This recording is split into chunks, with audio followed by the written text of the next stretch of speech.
Hello and welcome back to Heights Library's podcast, Unpacking 1619, where you can explore the interviews we've collected with scholars from around the country, in which we unpack topics relating to race in America. I'm your host, John Pichet, and I'm thrilled to share these interviews with you here. On today's episode, I'm joined by Adam Shatz, the U.S. editor of London Review of Books and a contributor to many other publications. We discuss his book, The Rebels Clinic, The Revolutionary Lives of Frantz Fanon. Shatz brings to life Fanon as a man shaped by philosophy, psychiatry, and the anti-colonial struggles in Algeria and Africa, while also detailing how his two books, Black Skin, White Masks, and The Wretched of the Earth, combined Fanon's empathy and anger to produce consistently resonant works of struggle and liberation. Here's our discussion from June 16th, 2025. I'm Adam Shatz. I'm the author of The Rebels Clinic, The Revolutionary Lives of Frantz Fanon, and I'm the U.S. editor of the London Review of Books. Well, thank you, and it's a great honor to have you speaking with us today and talking about your great book as we were chatting before. I think the book is incredibly readable and accessible and really delves into the thought and mind of this interesting figure in world post-colonialism. So I would love for you to begin by kind of where you end the book, which is how you came to know of Frantz Fanon and how you even began to undertake the research to write this book. Sure. I was born 11 years after Fanon's death, but my father had original Grove Press edition copies of Black Skin, White Masks and The Wretched of the Earth, his two best-known books. And so when I was a teenager, I saw the covers of those books, and I was intrigued by the story, just that the book jacket told of this West Indian man who was a psychiatrist who fought with France, with the Free French forces against fascism, and then joined the Algerian national liberation struggle against France. I mean, at the time, I didn't actually read him. I saw the face and I was intrigued.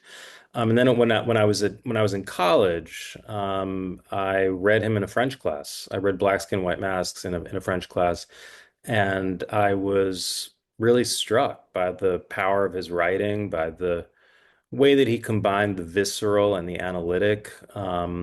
Racism was an issue that preoccupied me. I mean, it still does, but certainly it was something that, that I was thinking about a lot. Racism and bigotry, by virtue of my interest in American and global history, also partly because I had experienced bigotry myself when I was a child, anti-Semitism from children who had been friends of mine, and who introduced me to ideas that I was not familiar with, such as the idea that Jews were obsessed with money. And so when I read Fanon's account in Black Skin, White Masks of being confronted with the image that others had of him in a train, a little boy in a train, I thought, oh, I'm not Black. I certainly haven't experienced the intensity of racism that a Black person would in our times, but I understand what he's writing about, and it speaks to that experience that I had. And after college, I ended up doing a lot of reporting from the Middle East, from Palestine, from Algeria, and I just kept coming across references to Fanon. Certainly in Algeria, where Fanon had lived for 3 years and where he became involved in the liberation struggle. And so all these roads kept leading to Fanon. And then in the early aughts, when I was writing about the legacy of French colonialism, and especially the legacy of torture during the Battle of Algiers, I ended up interviewing two people who had known Fanon. One was Alice Cherki, a psychoanalyst, Algerian Jewish, who had been Fanon's intern in Blida. And then Mohammed Harbi, who was a young activist and leader in the FLN who went into exile and became a leading historian of Algerian nationalism in his Parisian exile. So it wasn't till much later that I contemplated writing a Fanon biography, but an interest in him had germinated for many years before that. Yeah, his books are one of those ones that seem like they were always on a bookshelf of someone's house I was at. So it was interesting. Or on a remainder table. I mean, those books of his were often on remainder tables in the Morningside Heights neighborhood in New York. But Fanon's work goes in and out of fashion, but it always seems to return at critical and pivotal moments in political history. There's something about the work that remains, continually vibrant and powerful. So at one moment it might seem very anachronistic, and then shortly after it seems utterly urgent. Yeah, and it stretches beyond Algeria and France as well. It speaks to a universal condition. It does, and I think also because, Fanon is a psychiatrist who's interested in the way that racism, oppression, and bigotry work on people's minds, work on their psychology, affect our inner lives, and the way that our inner lives affect our experience of the world, our ability to move through the world as free individuals. I mean, this is stuff that is highly contemporary. I mean, for example, just in recent years, there's been a great degree of interest in the relationship between mental health and racism. Well, Fanon was writing about that in the 1950s. Right. So let's begin with who he was and how his thinking developed, because I think his early exposure to some pivotal characters informs very much Black Skin, White Mask, but also his practice of psychiatry. So could you kind of give us a thumbnail biography and kind of walk us through the beginnings of his intellectual journey? Sure, sure. Fanon was born in 1925 in Fort-de-France, the capital of Martinique. He grew up in a relatively affluent family. His father was a customs inspector. The family was wealthy enough to afford piano lessons for some of their children. He was the fifth of eight children. And he was a sporting kid as a child. He was a great footballer, but he was also, very passionate about reading and ideas. And when he was in his teens, Vichy came to power in France. This is 1940. He's 15. And Vichy comes to Martinique. The Admiral Robert imposed Vichy's rule in Martinique. And for the first time, Fanon begins to see these for the first time, he begins to confront racism. He sees these French soldiers who are behaving very brutishly with the local population. And at the time, he's able to dismiss it and to say, essentially, this does not represent France. These are fascist troops. They don't represent the real France. And he's determined to join the Free French forces fighting against Vichy, fighting against the Nazis. And that's of course what he does. But once he becomes part of the Free French forces in North Africa, he becomes aware that the army that he's joined may be an anti-fascist army, but it's also a colonial one, and it is defined by racial hierarchies. White French people are at the top, and Arabs and African soldiers are beneath them. West Indians had an ambiguous status because while they were black or of color, they were regarded as honorary Europeans and so benefited from many of those privileges. And he began to wonder, well, what separates me from an African? And why are the Arabs being treated the way that they are? And so he goes to France and he's wounded in battle, and he starts to experience a real disillusionment with the promises of French republicanism, which he had imbibed as a child. He had not thought of himself as black. Blacks were Africans. And when he gets to France, he has this traumatic incident where this little boy clings to his mother, terrified of this black person, that black person being Frantz Fanon.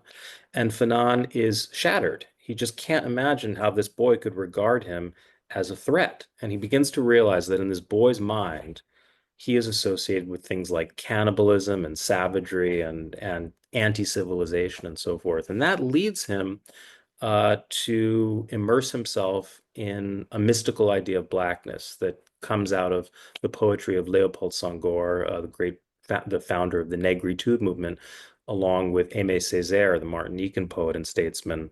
And so for a while, Fanon adopts a kind of what you might call a kind of poetic black nationalism, but ultimately he rebels against that and draws much closer to the existentialists and to the anti-colonialists. He becomes a psychiatrist in Lyon. He works closely with North African patients, and that experience also leaves a deep imprint on him. He writes Black Skin, White Masks and publishes it in 1952. And it's a book that's overlooked. I mean, later it becomes classic, but it's not much noticed at the time, except in scholarly journals. And he does his internship at an influential clinic called the Saint-Alban Clinic. And there he meets this extraordinary man, François Tosquelles, a Catalan psychiatrist who had organized the psychiatric services of the Spanish Republic, and who had been exiled to France. And Tosquelles was a psychiatrist who'd been deeply influenced by both Marxism and Surrealism, and also by anarchism. He was an early reader of Lacan, and he had developed what was called institutional therapy or social therapy, and this was essentially an approach to group therapy in which every person in an asylum or in a psychiatric ward would be a part of what he called a healing collective. And so Fanon was very inspired by this work. He worked very closely with Tosquelles, and once he got to Algeria in late 1953, he started to apply Tosquelles' ideas with his Algerian and European patients. And less than a year after he arrived in Blida, outside of Algiers, the War of Independence broke out, and Fanon, who initially had wanted to join the battle on the side of the rebels, became a doctor to wounded rebels who had suffered physical or psychological wounds, even as he continued to treat European soldiers, French soldiers who had committed torture. So he was working with the tortured and with the torturers. And by the end of 1956, he's expelled from Algeria and he joins the FLN, the Front de Libération Nationale, in Tunis.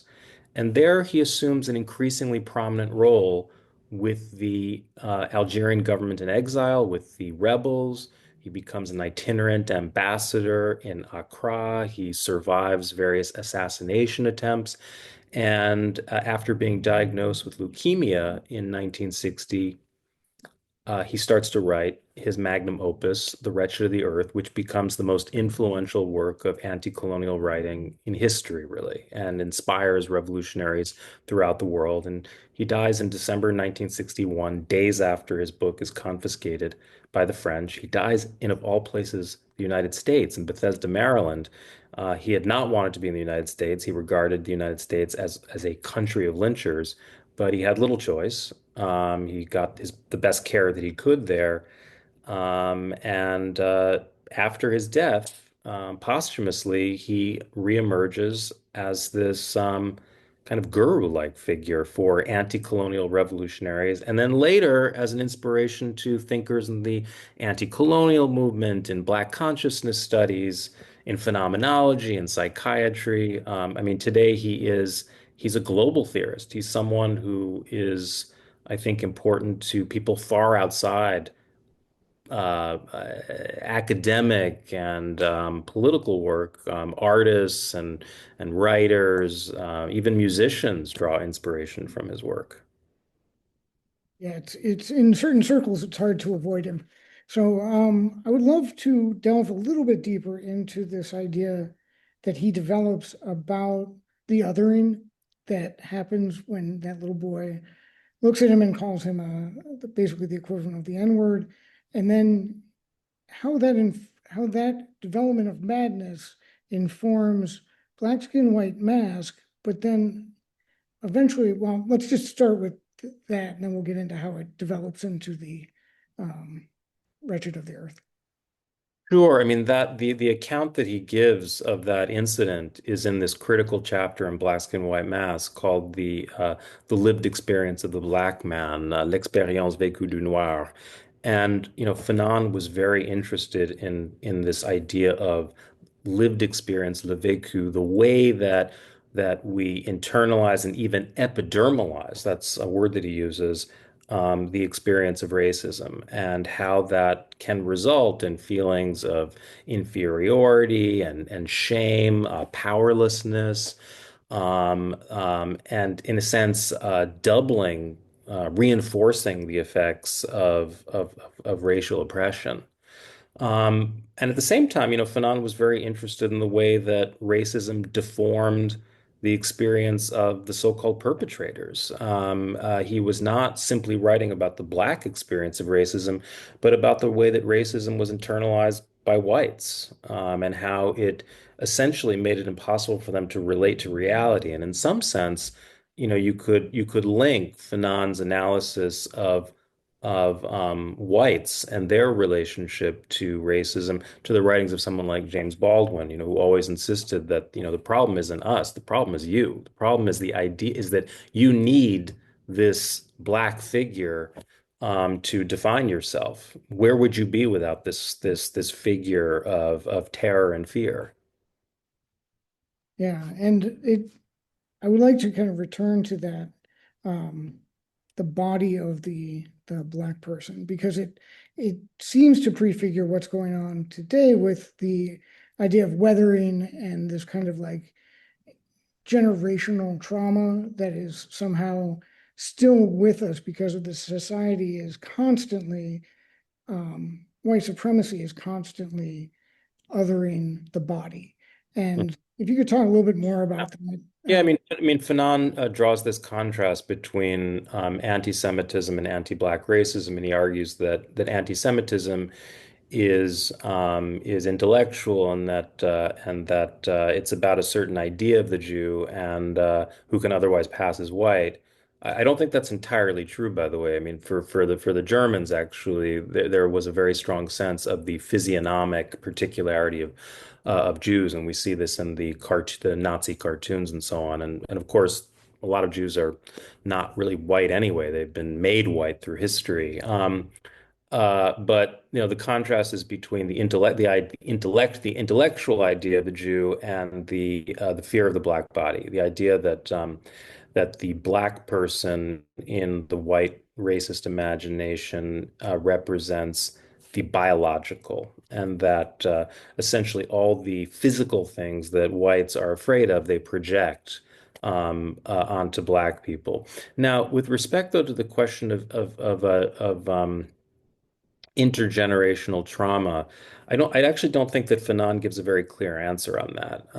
I think that in some ways he's skeptical about that. I mean, for example, he emphasizes that I am not a slave of the slavery that dehumanized my ancestors. He says, mes pères, my fathers. I mean, he's very much about the radical rupture between generations rather than the simple continuity of one racial system to another.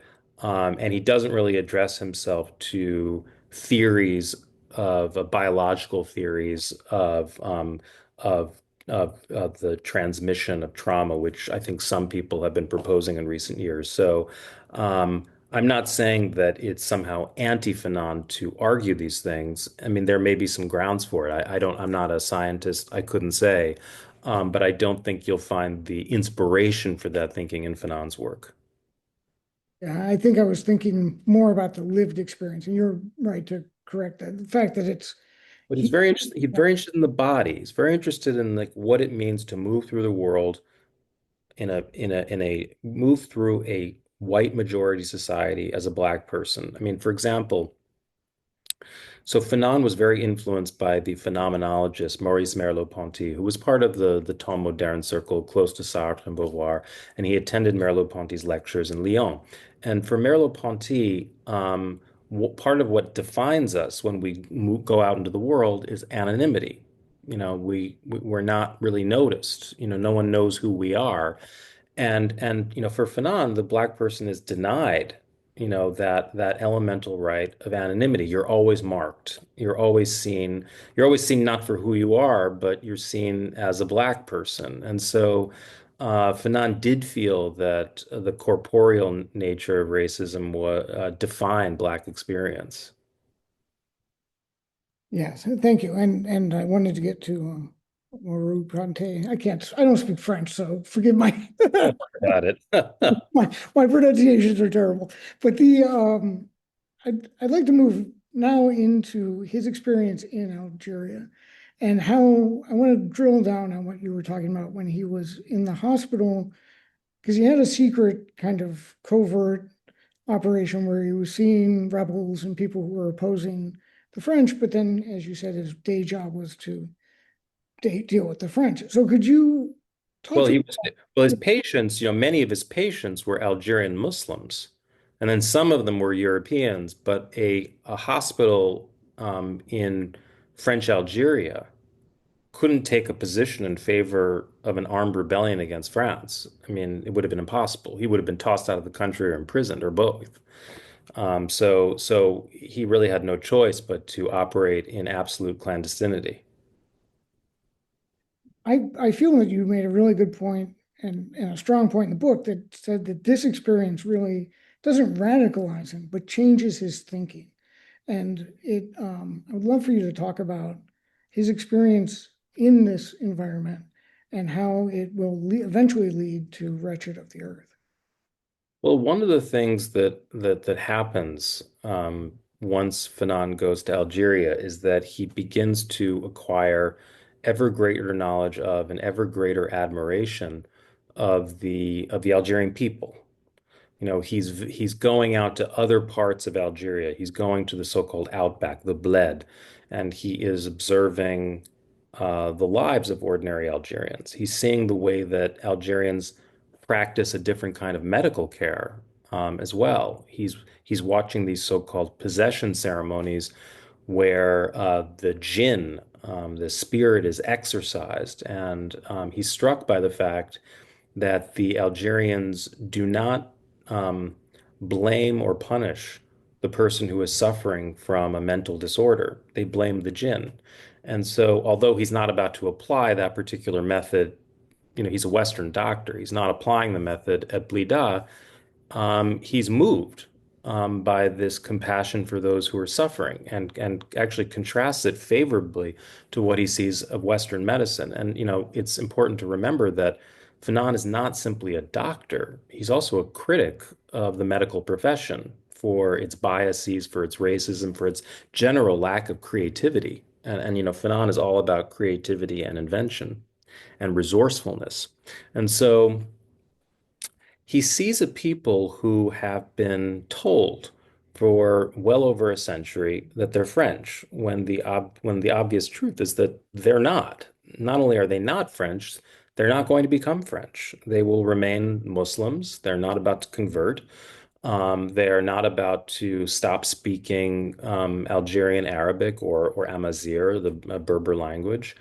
Um, they want to be free of French colonialism, not to remain a part of France. And it's important to remember that Algeria wasn't simply any other colony. It was juridically and administratively a part of France, divided into three departments. So the fiction of French Algeria was that once you're in Algeria, you were still in France. You hadn't left France. And so, Fanon had come from an island that, in his view, had failed to fight against slavery, where freedom had been granted in 1848 by decree, by the decree of Victor Schellcher and the French government.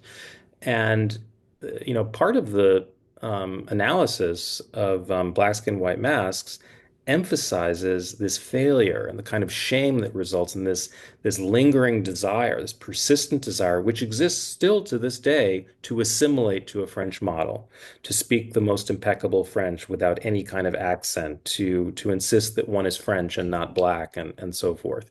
And in Algeria, he sees something else. He sees a people. Now, again, I don't want to suggest that all of the Algerians were rising up heroically. I mean, this would be to fall into a kind of romanticism. But he sees something that he finds very admirable, and that in a sense he envies. And he also sees it people who have decided after years of peaceful protest to rebel by force of arms. And so, yes, that does have, a considerable impact on his thinking. And at the same time, what he's seeing in Algeria after November 1954, when the War of Independence breaks out, is the ferocity of French repression. And he underlines at one point in year five of the Algerian Revolution, a book published in English as A Dying Colonialism, that anti-colonial repression often acquires the aura of an authentic genocide. Um, during the course of the Algerian War of Independence, the French kill hundreds of thousands of Algerians. Thousands and thousands are tortured or placed in administrative detention. Millions of Algerian peasants, about a third of the Algerian rural population, is placed in concentration camps. And anyone who remains in their villages could be killed by the French. There was widespread rape. So I think the intensity of French violence, the refusal to even acknowledge that an Algerian nation existed, certainly led Fanon to adopt a more forceful, outspoken position with respect to the necessity of violence. I don't want to say that it's simply Algeria, but I think Algeria is crucial to understanding how Fanon's perspective has changed. And I think too, this would probably be a good point to bring in the French critics of the Battle of Algiers. And so we're talking Camus, we're talking Sartre, we're talking de Beauvoir. I mean, what do we think of? How did Fanon think of them, and what was his criticism? Because as you say, he's always looking up to the colonial powers with a critical eye, but for at least Sartre, he's having this very kind of romantic, not, you know what I'm saying? Yeah. Well, the thing about, first of all, just to deal quickly with the dispatch with Camus, Fanon never wrote about Camus, and he was, of course, aware of him. You couldn't be unaware of Camus. He was one of the most famous French writers in the world. But Fanon never writes about him. There's a single reference to Camus in his writings, and it appears in an appendix written by someone else.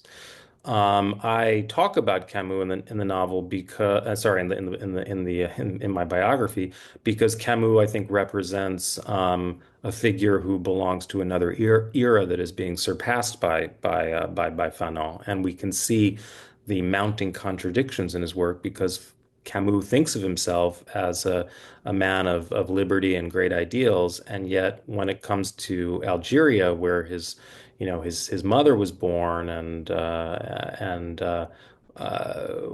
he cannot imagine an Algeria outside of its relationship to France. Perhaps an Algeria in federation with France, but an independent Algeria, no, he couldn't contemplate it. And he fell silent publicly eventually. He couldn't bring himself to condemn forthrightly torture. He behaved honorably as an individual. He used his influence to help get Algerian prisoners off death row. I mean, he certainly used his influence for good purposes. But when it came to the Algerian cause, he was a great disappointment to his fellow Algerian writers who, continued to admire his writing, but wondered why, Camus simply could not see that it was time for the French to leave. Sartre is a very different story. Sartre, first of all, he's a Frenchman. He was not raised in Algeria. He had strong anti-colonial convictions that only became stronger in the course of the Algerian War. Fanon had been fascinated by Sartre's work for a long time. He had responded to it both with admiration, with some criticism in Black Skin, White Masks, and in the early 1960s, I think it was 1960, Fanon published the first chapter, what would become the first chapter of The Wretched of the Earth, his essay on violence in Les Temps Modernes. And so Sartre is aware of Fanon's existence. And Sartre's own writing, I think, becomes increasingly a response to Fanon's. The Critique of Dialectical Reason is a powerfully anti-colonial work, and you can see that Sartre is being forced to an increasingly radical position on decolonization, on the need to support the FLN, and that Fanon is one reason why he's moving along those lines. And of course, there is this famous meeting where Fanon, who is dying, goes to Rome and spends a few days with Sartre, Beauvoir, and Beauvoir's lover, the writer and filmmaker Claude Lanzmann. And out of this meeting emerges Sartre's preface to The Wretched of the Earth, this notoriously incendiary preface. So, the relationship between Sartre and Fanon is fascinating. It's sometimes cast as a case of Fanon rebelling against Sartre. I think that's overly simplistic. I think the relationship was stunningly egalitarian for the moment. I mean, here is Fanon throwing the gauntlet at a much older, revered, famous philosopher, when he's in his 20s and then again in his 30s. And Sartre, instead of rejecting Fanon's critique, appears to be listening. I mean, and increasingly they arrive at a similar position. Now, of course, Sartre was not in a position to give up all of his uh, worldly goods and go to prison and on for the sake of the Algerian struggle. But he went as far as one could go, really, for a man in his position. I mean, he was threatened with violence. The pro Algérie Française terrorists bombed his apartment. Um, and I think that they had great mutual appreciation for each other. Fanon told his editor that uh, please tell Sartre that whenever I sit at my desk, I think of him. So it was, I think, one of the more fascinating intellectual relationships of that period. Yeah, it comes off as that in the book, and it's interesting too because it's almost like Sartre is a figure of France changing its mind, but at the same time, adapting the message of the indigenous populations. So, but I I mean, want to talk. Yeah, go ahead. yeah, I mean, I think that it's true that Sartre is writing to a European audience in his introduction, in his preface to the book, and his defense of violence is much more ecstatic than Fanon's. I mean, he writes that for a native person to kill a European is to kill two birds with one stone, the man who oppresses him and his own kind of colonized psyche, and that he emerges a free man after carrying out this act of violence. He also writes about anti-colonial struggle as a kind of murderous carnival, and Fanon never really said what he thought about it. According to Alice Cherky, his intern, he didn't like it, but there's no record of him saying anything. And he wasn't about to refuse a preface by the world's most famous philosopher. But there are, I think, important distinctions between the Sartre text and the actual book. Well, let's talk about those because I think Wretched of the Earth has a reputation of being what Sartre's introduction is, and it doesn't really address the text of the book and what Fanon was actually arguing. So if you could talk about the cleansing force of violence and the idea of the bourgeois in the Sure. society, that would be. Yeah, I don't want to suggest that there's no relationship between Sartre's preface and the book. I mean, it's a particular reading of it, and it would be foolish to say that it is a simply a violation of Fanon's argument. It's not. I mean, it's a highly performative, radical reading of it. Intended to shock. I mean, Sartre wanted to shock, and he wanted to shock his European readership out of their complacency and to say, "Look, you two are guilty. You have a colonist inside of you. This is not just a problem of the French who were oppressing Algerians inside Algeria. This is a problem for France, and we have to decolonize ourselves as well. And I think that was a really valuable message. And I think it's a message that continues to resonate today because there's still something of a colonial mentality that persists in France, obviously in a different form, but it's still there, and you see it cropping up in these extremely dogmatic defenses of laïcité, of French secularism, the attacks on the hijab and so forth, the moral panic caused by the sight of a woman who's covered herself. I mean, there are continuities between that Algerian history and France today, and Sartre, to his credit, saw that. So I think he definitely deserves some credit. Um, Fanon is a supporter of armed struggle, and a very aggressive and intransigent one, and there's no denying that. And in the case of Algeria, it's easy to understand why, given the savagery of French repression. Um, it would be a mistake, however, to understand the Algerian conflict merely in terms of Fanon's writing, because many other things were going on during that struggle. There was an important diplomatic offensive at the UN. Algeria had a rich history of Algerian political parties, some of which, of course, were absorbed into the FLN. And so Algeria was not simply liberated by force of arms. Violence played a role, but it didn't play the preponderant role. Diplomacy was actually extremely important to the Algerian struggle. And that's one reason why the historian Matthew Connolly has spoken of a diplomatic revolution. Um, Fanon's argument about violence is that it is pragmatically necessary, but it's also existentially and even psychologically necessary. And that a colonized person who has suffered the brunt of colonial violence, colonial oppression, in order to acquire a sense of mastery, power, in order to overcome the lethargy, the sense of futility that colonialism induces, that person has to take up arms. That person has to carry out violence. And he doesn't use the term cleansing, actually. He speaks of disintoxication.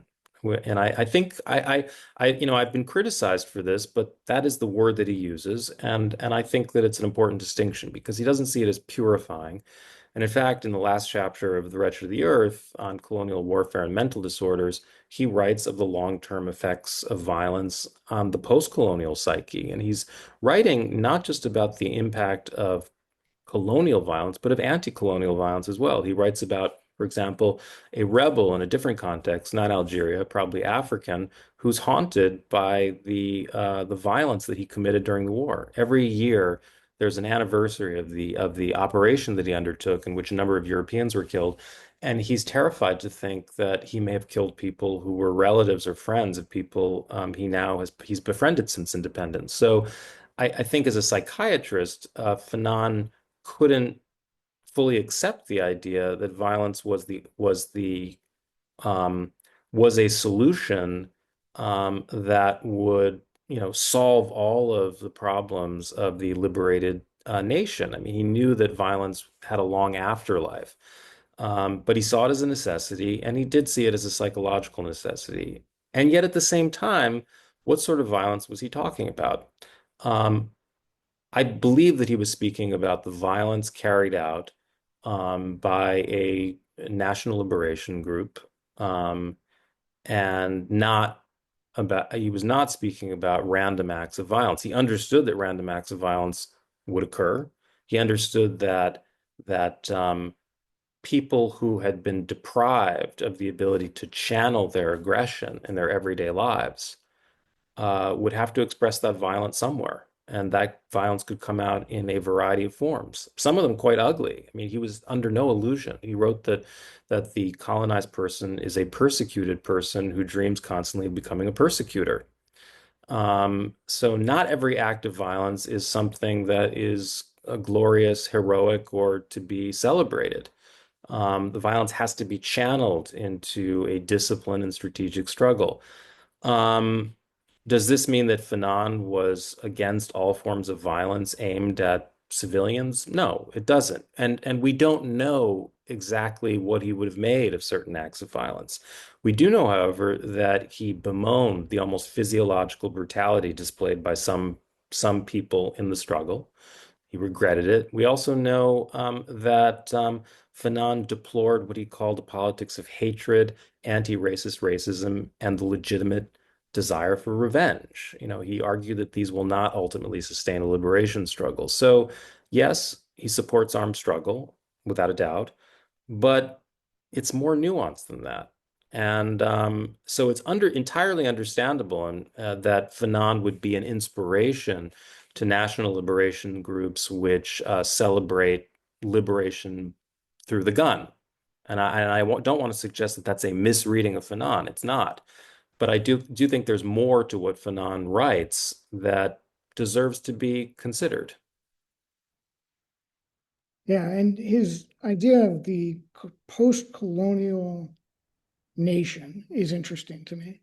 So if you could talk about what happens after, what he thought might happen after.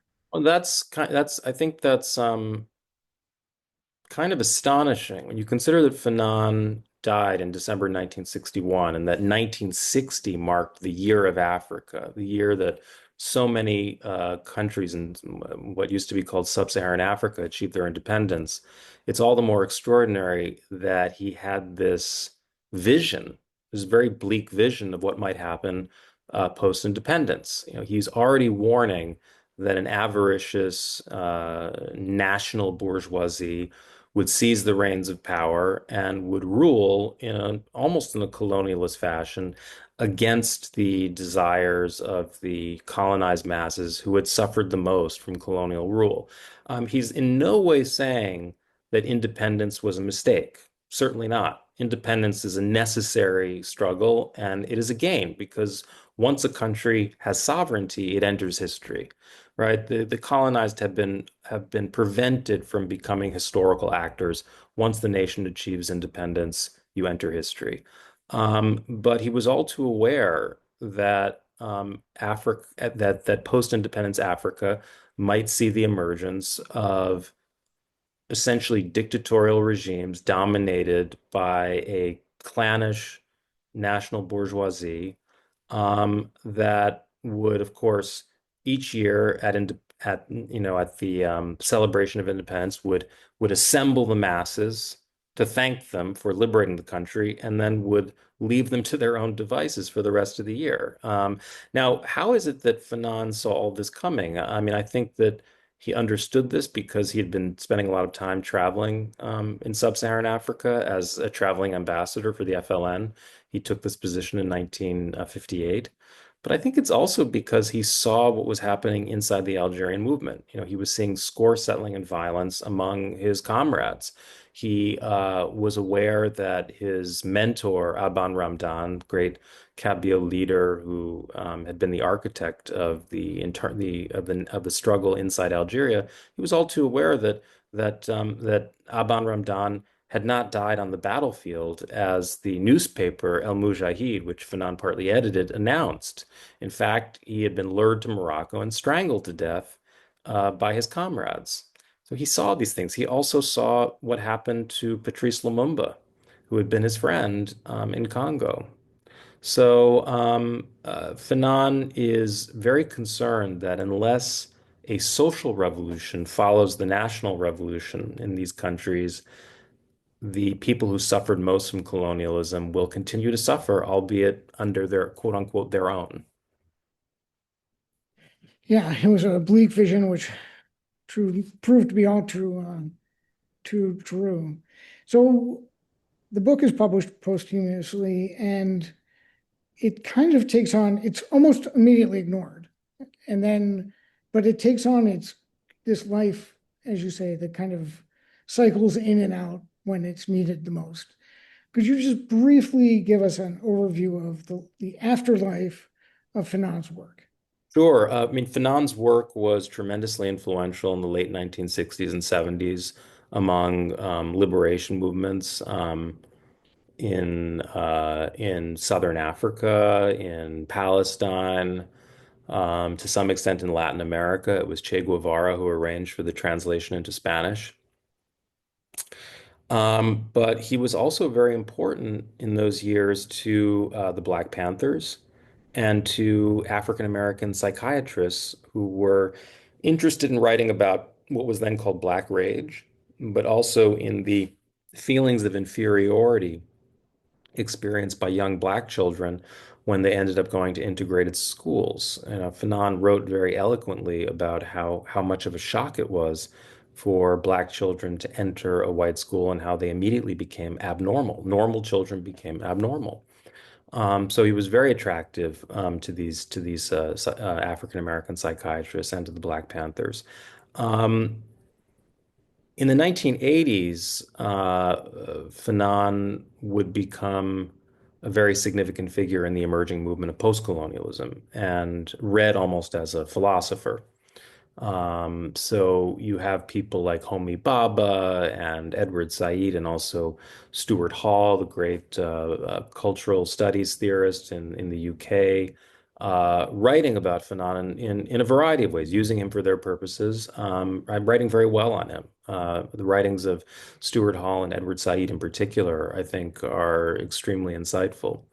Some psychiatrists were reading him, notably the psychiatrist, um, the anti-psychiatrists in Italy, people like Basaglia, who was opening the asylum. He was an attentive reader of Fanon. He said that we don't have Fanon's option. We can't forge a revolution, but we can draw upon Fanon's ideas and create a more humane model of psychiatric therapy. Um, and uh, and he's seen a resurgence in recent years. He's become, of course, very important. He always was very important among Palestinians, but he's become ever more so thanks to Palestinian psychiatrists like Sama Jaber, thanks to Edward Said, as I mentioned earlier, and I think we've also seen a tremendous interest in Fanon generated by the war in Gaza. Yeah, he seems to pop up when he's needed, as you say, or when these hot spots kind of emerge in the colonial. And I think it goes back to, what I call the analytic and visceral qualities of the writing, the fact that it is very philosophical and yet it's also very poetic. And Fanon is someone who is drawing upon the rich heritage of West Indian poetry, particularly the poetry of Aimé Césaire, who had been a mentor to him, and who was the leading politician in Martinique and one of the founders of the Negritude movement. It was really only a West Indian who could have written The Wretched of the Earth. The Wretched of the Earth imagines the modern colonialism as an analog of the plantation system. And this is a very West Indian notion. You don't find this notion in other accounts of colonialism, nor do you find these long passages of Black poetry.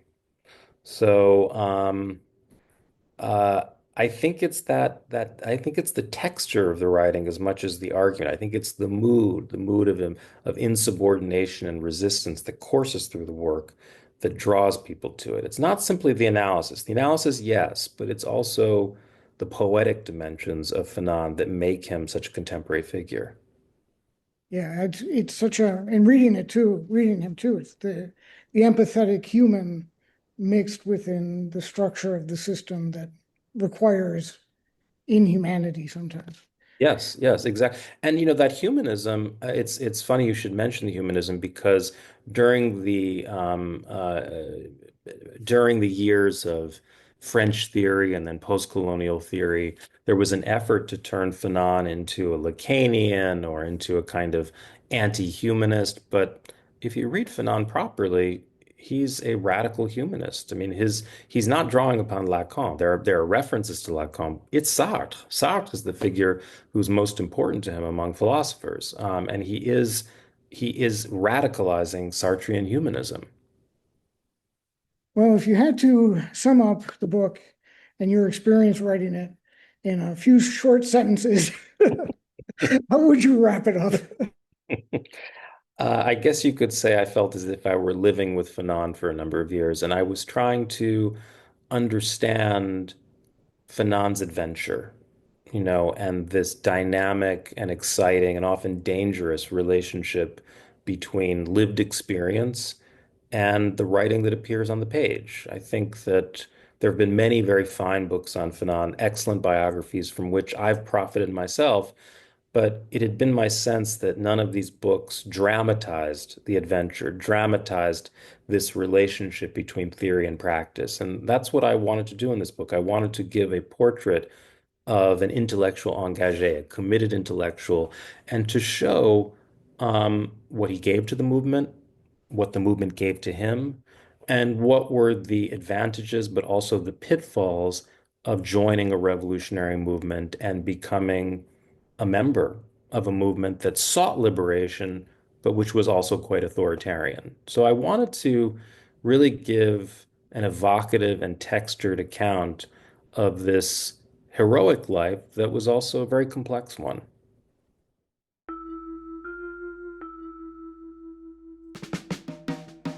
Thanks for listening to the Unpacking 1619. For more information on Heights Library's 1619 Project discussion group, or to check out more interviews with scholars, please visit heightslibrary.org. See you next episode, wherever you listen to podcasts.